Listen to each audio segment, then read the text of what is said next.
Good morning students. Propagation of errors last one பார்க்க போறோம். Error in the power of a quantity. அதாவது அளவின் அடுக்கினால் ஏற்படும் பிழை. Consider the nth power of a. A which is equal to a plus or minus del a.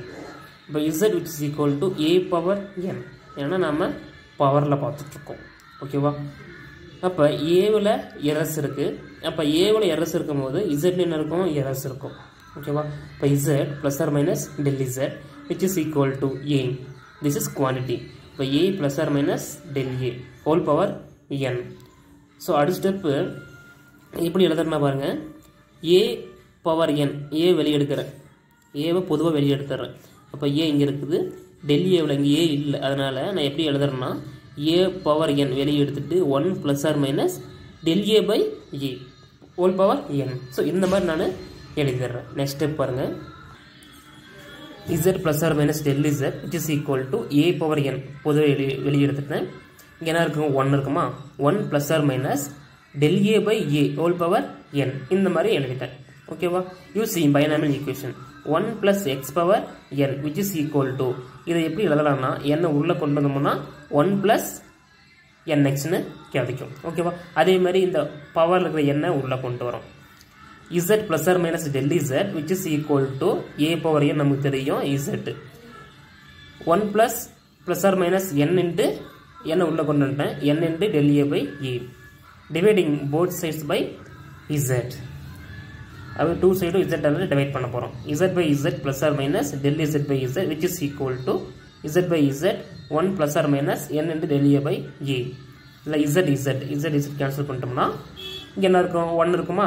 1 plus or minus del z by z which is equal to அது அப்படியே போட்டுக்கோங்க 1 plus or minus n into del a by a இதல 1 plus or minus இத cancel பண்ணிட்டோம்னா remains del z by z which is equal to n into del a by a ன்னு கிடைக்கும். ஓகேவா? Equation number 5. The fractional error in the nth power of a quantity is n times the fractional error in that quantity. அதாவது ஒரு அளவின் n-வது அடுக்கின் பெரும பின்னப்பிழையானது அதன் பின்னப்பிழையை n-ஆல் பெருக்குதலுக்கு சமமாகும். ஓகே, சோ இத வச்சியும் இந்த கான்செப்ட் வச்சியும் ஒரு எக்ஸாம்பிள் சம் கேட்பாங்க. The general rule பாருங்க. If z which is equal to a power p b power q divided by c power r then maximum fractional error in z ல இருக்கிற பெரும பின்னப்பிழை is given by del z by z which is equal to நான் இது இப்படி எழுதுறேன். இத இந்த மாதிரி எழுதுறேன். maximum fractional error அதாவது பெரும பின்னப்பிழை del z by z which is equal to a power p எந்த மாதிரி எழுதலாம்னா p into del a by a plus b power q into del b by b plus c power r into del c by c இந்த மாதிரி நம்ம எழுதிடலாம். ஏன்னா maximum fractional errors. So இதை percentage errors நம்ம எழுத போகிறோம். The percentage errors in the z is given by அதாவது இது அப்படியே எழுதி int 100 போட்டோம்னா அது percentage errors. இப்போ del z by z into 100 which is equal to p into del a by a into 100 plus q del b by b into 100 plus r del c by c into 100. So இந்த rule நல்லா தெரிஞ்சுக்கணும். So இதை வச்சு தான் நம்ம example some பார்ப்போம். A physical quantity x is given by x which is equal to a square b cube divided by c into root d. இதெல்லாமே physical quantities அதாவது இயற்பியல் அளவு. ஓகேவா? அப்ப a ஓட a மெஷர் பண்ணும்போது கிடைக்கிற அந்த percentage errors பாத்தீங்கன்னா 4%. b அதோட percentage error பாத்தீங்கன்னா 2%.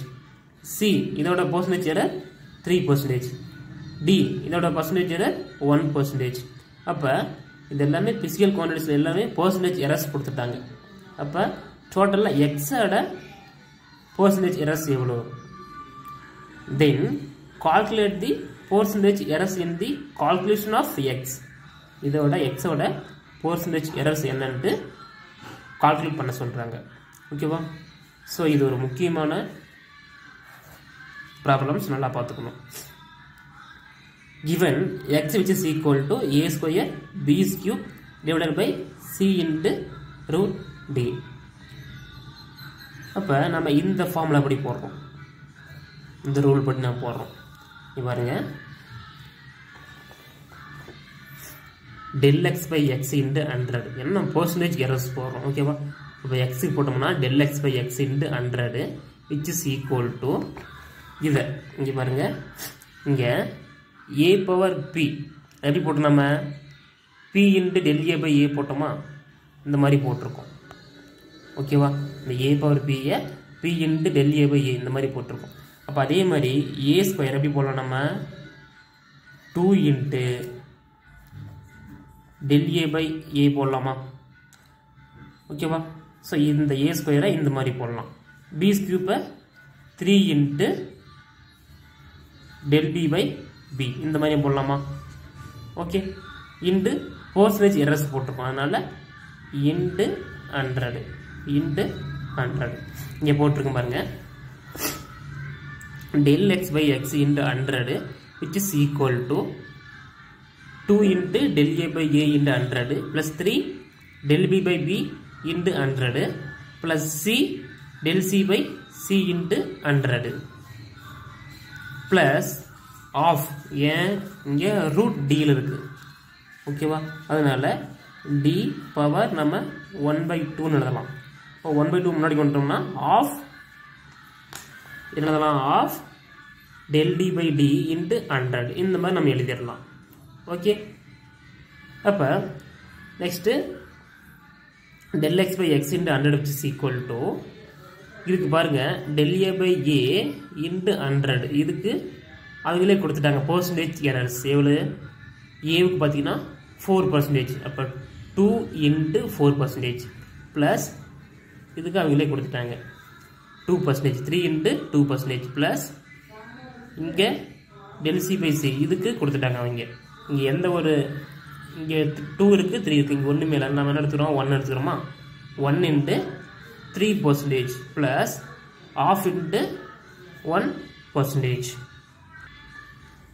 தென் நம்ம இன்ட்டு பண்ணோம்னா 8% ப்ளஸ் 6% ப்ளஸ் 3% ப்ளஸ் 0.5%. இதெல்லாத்தையும் நம்ம ஆட் பண்ணோம்னா நமக்கு பர்சன்டேஜ் எரர்ஸ் இஸ் எக்ஸ் நமக்கு கிடைச்சிரும் 17.5%. ஓகேவா? ஸோ இது ஒரு இம்பார்ட்டன்ட் எக்ஸாம்பிள்ஸ் தான். ஸோ நல்லா பார்த்துக்கோங்க. ஓகேப்பா.